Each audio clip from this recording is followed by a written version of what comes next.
I'm Mike Bastian. I work for CH2M Hill, and I'm here because I serve as the chair of the Water Task Force for the Greater Dallas Planning Council, and we're advocating for the implementation of green infrastructure in North Texas.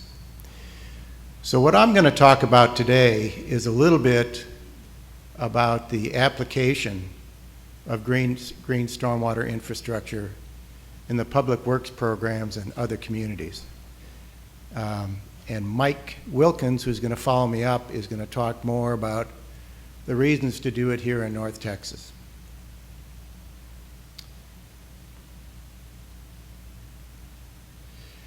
So when we talk about green stormwater infrastructure, we're talking about a number of best management practices that you're familiar with: permeable pavement, bioswales, green roofs, bioretention, tree trenches.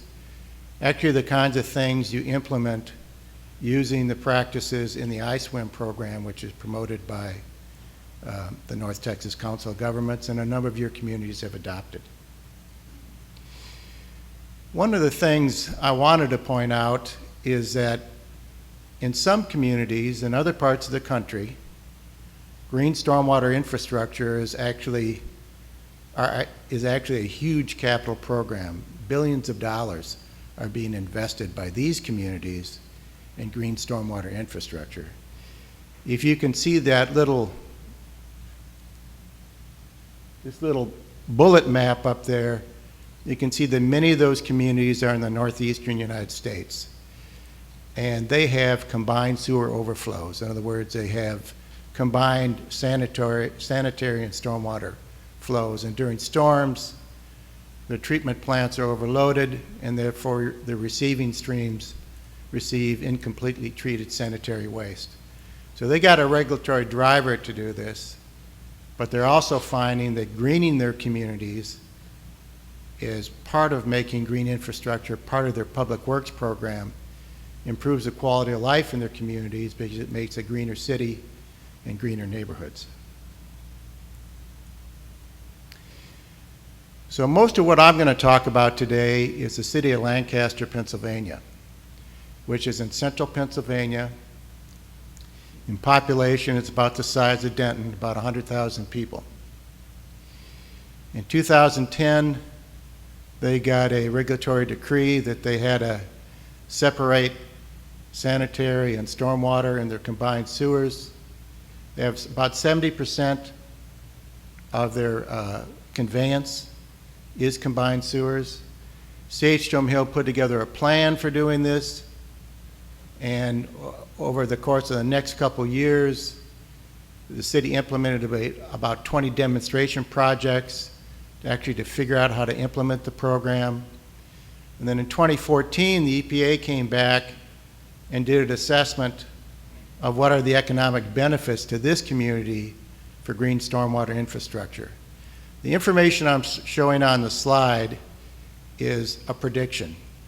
If they implement their program, which is roughly a $100 million program, over the next 25 years, after 25 years, what will this do for them? Well, the first thing is start at the bottom of the slide.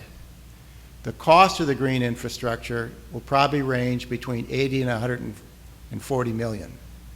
And the reason for that is, if you implement the green stormwater infrastructure, which is basically to filter and retain the stormwater on site where it falls for most of the storms that occur during a year, if you do it as standalone construction projects, it'll cost about 140 million bucks. If you incorporate into the work you've got to do in your public works program anyway, for alleys and streets and parks and everything else, it'll cost about 80 million bucks. So there's a huge cost savings to make this kind of improvement an enhancement or a marginal cost to your existing public works program. So if you go back to the top, on an annual basis, with energy and air quality and climate-related benefits, you'll save about $4 million bucks a year. And that's simply because a lot of green infrastructure is based on vegetation. and the cooling costs for your buildings will drop dramatically. That vegetation also cleans the air for sulfur, nitrogen, ozone, particulates. And it's also a carbon sink, so the amount of CO2 you're releasing to the atmosphere is less. Obviously, if you infiltrate the stormwater on site, it doesn't get into the pipes, your pumping costs go down greatly. If they don't do this, for additional conveyance and tankage to control that stormwater, it's going to cost them $120 million bucks. So basically, at this point, you could say green infrastructure, conventional stormwater conveyance, it's a wash as a capital cost. The difference is you make about 4% per year on your capital investment because of the other benefits. So let me give you a couple examples of what's been done in Lancaster. On the left-hand side is an alley that needs to be replaced. For the conventional approach, it's about $20 a square foot. If you go in with a green retrofit, which is permeable pavers and an infiltration trench, it's about $22. It costs roughly 10% more. Here's an example of a basketball court in a park, and I'll try to condense what's in that little table. To build a basketball court with permeable pavement costs about $120,000. By doing that, for the rainfall you have in Lancaster, you capture about 700,000 gallons of stormwater a year. The cost to do that, to capture that stormwater, ends up, if you do that division, about 17 cents a gallon. In Lancaster, the cost to provide a comparable amount of gray infrastructure to control that water costs 25 to 30. So it looks like, in this case, it provides cost avoidance. Here's an example of parking lots in Lancaster. This is the way they're going, putting in permeable pavement in tree trenches. That's a permeable pavement in the upper right-hand corner. And here's another summary table of what you get. By putting permeable pavement in tree trenches in those parking lots, you capture about 1.5 million gallons of stormwater. It costs you $240,000. It costs you about 14 cents a gallon. Again, it's a favorable cost comparison to building more gray infrastructure. So my message to you is green infrastructure is a popular topic these days. People tell you you've got to, or you should, or you could build green infrastructure. But I think the answer is it's really greening infrastructure. It's how you implement your public works program. You're doing much of the same work. It's just that you're making those projects greener by providing stormwater catchment at that same time. People are concerned, and rightly so, about operation and maintenance of green stormwater infrastructure because you're basically using the landscape to capture the water, and therefore some of your public works becomes landscape maintenance.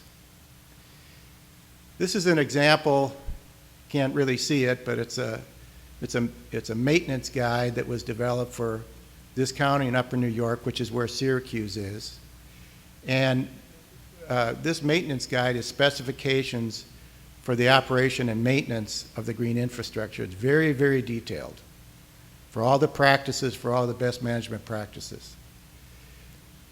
This is not unique to other parts of the country. San Antonio and Houston have done the same thing here in Texas.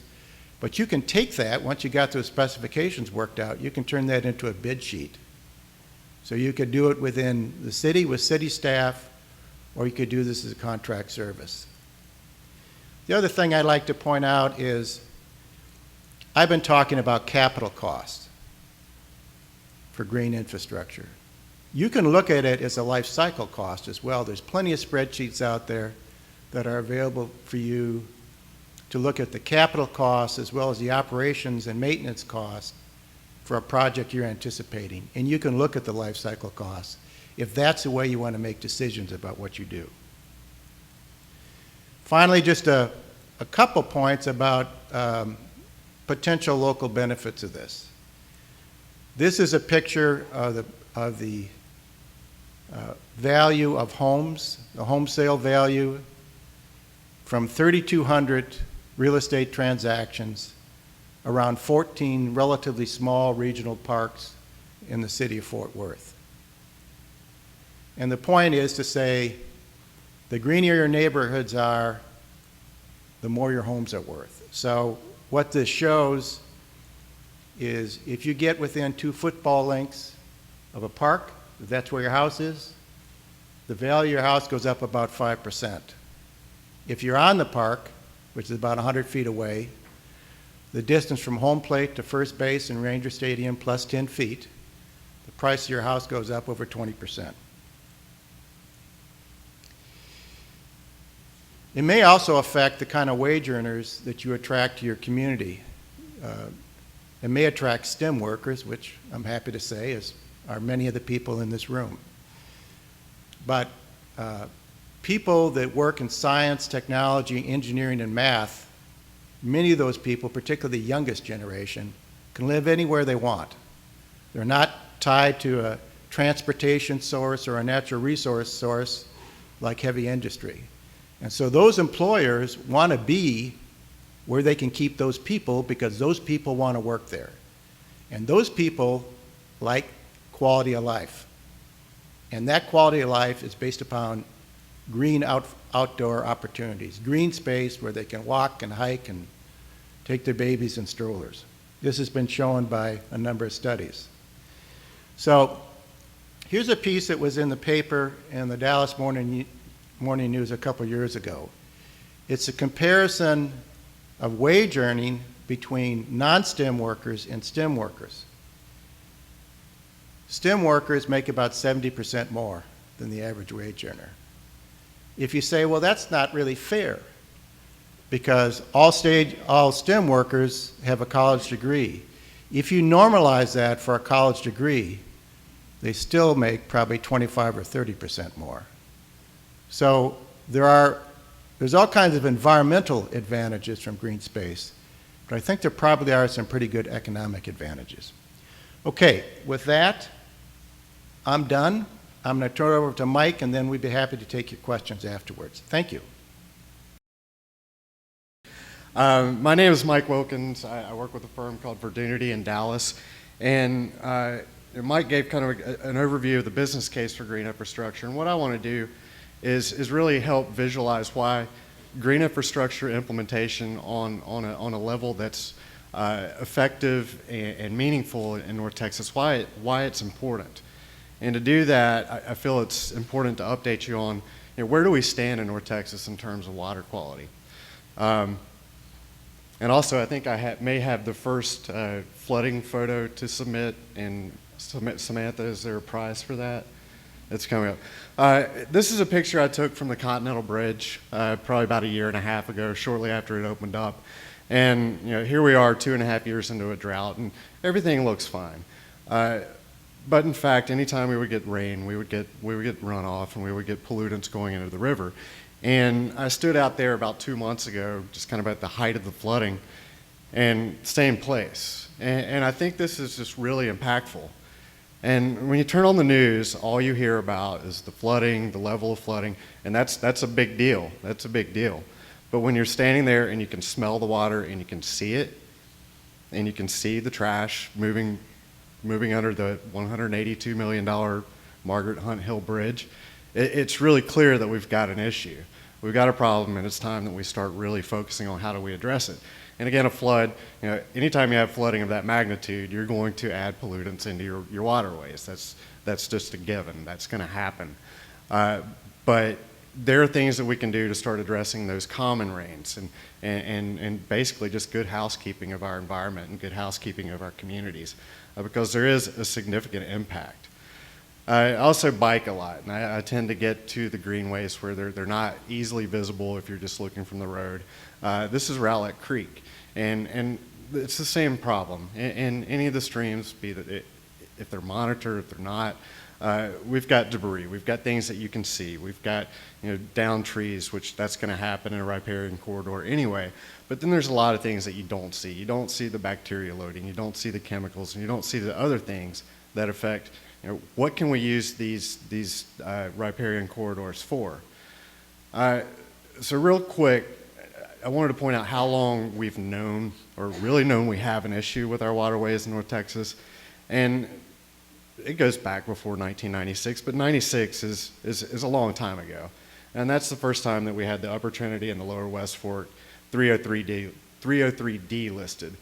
And being 303D listed, that means that water body is impaired. That means that water body is not meeting the quality standards for its intended use. An example would be recreational use or human contact. Contamination concentration could be too high for that, and therefore it's 303D listed.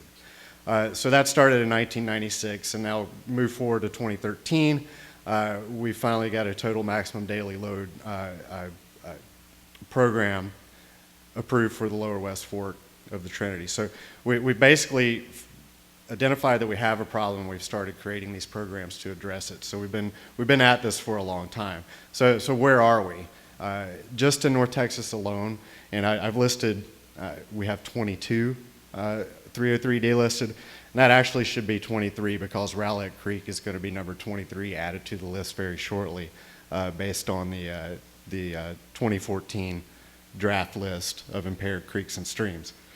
But there's another list. There's a list of how many streams are close to non-attainment. There are concerns that in the next round of sampling, they're going to be added to this list. And with each one we add to the list, it's very evident that we've got an issue. We need to start addressing it. So that list of those streams that do have concerns, they're 43.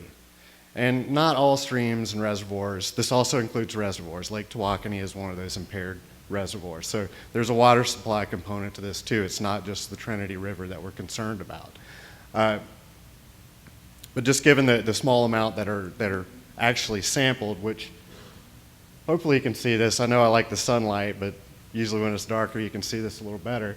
This is a map of all the streams and reservoirs that are monitored on a semi-annual basis in North Texas. And those streams in the red, those are the ones that are on that impaired list.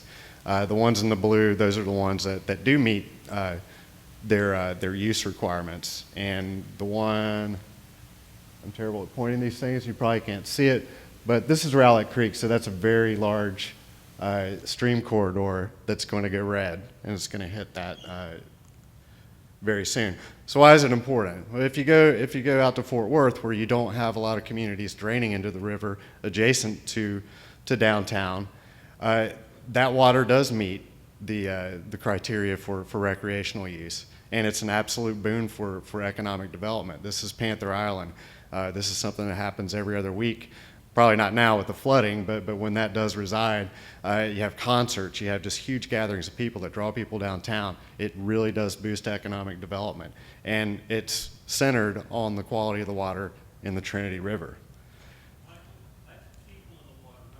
Yes, those are not boats. Those are people in inner tubes, those are people swimming, and it's just a great time. You should definitely go if you haven't been.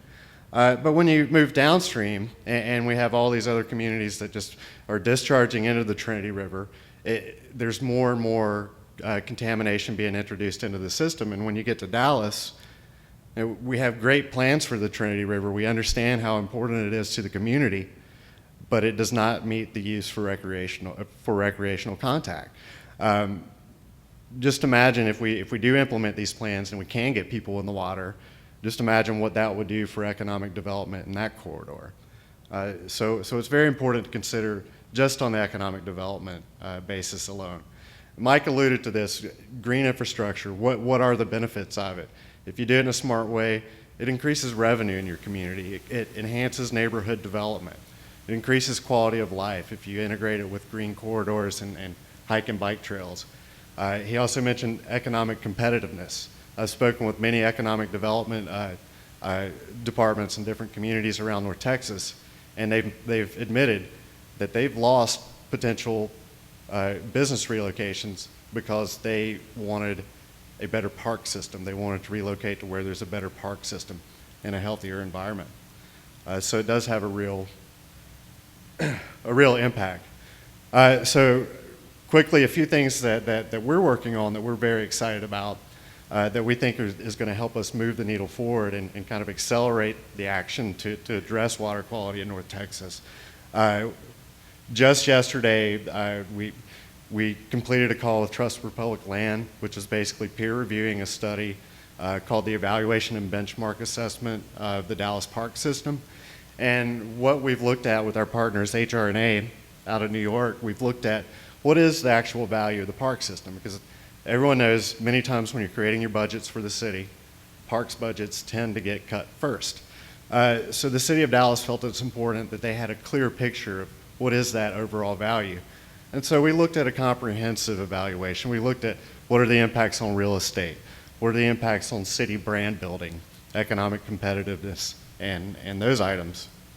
My focus was on what are the environmental services provided by the park system and what is that value. And I can share some of those numbers now, and essentially for the entire park system in terms of the benefits provided in terms of water quality, air quality, flood risk, and heat mortality mitigation. We estimated that annually the park system provides about $18 million in benefit. That's quantifiable. That's met based on the land use characteristics of the park system, the riparian areas, the tree coverage, and things like that. But we expanded upon that, and we looked at where are the park areas that we could sufficiently retrofit to provide even more environmental services to boost that value provided.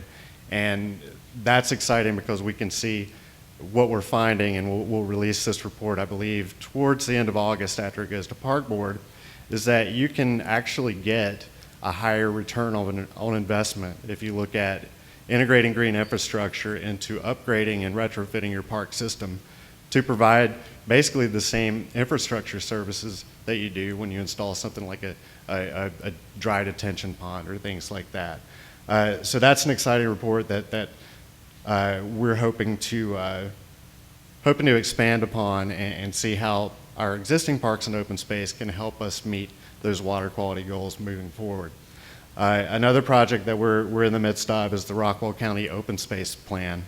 Rockwall County is one of the smallest counties in North Texas by a long shot, but it's also mostly undeveloped, and there are lots of riparian corridors that exist right now that we have an opportunity to identify ways to preserve those and set them up for the development that they know is coming. It's estimated the population in Rockwall County is going to double by 2040.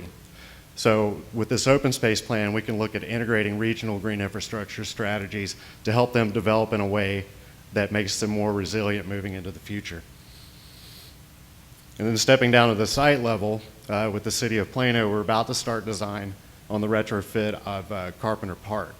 And instead of just focusing on the athletic fields retrofits, we're looking at how we can retrofit to improve the management of stormwater runoff from that park and serve as basically a case study for other individuals and developers in the community to see how they can implement the BMPs that are identified in ISWIM and actually monitor it and see the effectiveness of it. So that's coming up soon as well. To wrap it up, things that I see as the focus areas for advancement for implementing green infrastructure in a meaningful way is finding that balance between economic development and the environment. There is that balance, and we can show it, but it takes collaboration between economic development, the developers, planners, and engineers. How can we prioritize regional scale green infrastructure implementation? Maintenance that Mike discussed, he said there's always a question of how are we going to maintain it? Well, the answer is we have to develop a program to maintain it. Can it be a public-private partnership? Can it be a nonprofit? There are ways to do it, and maybe not just put all the burden on the cities.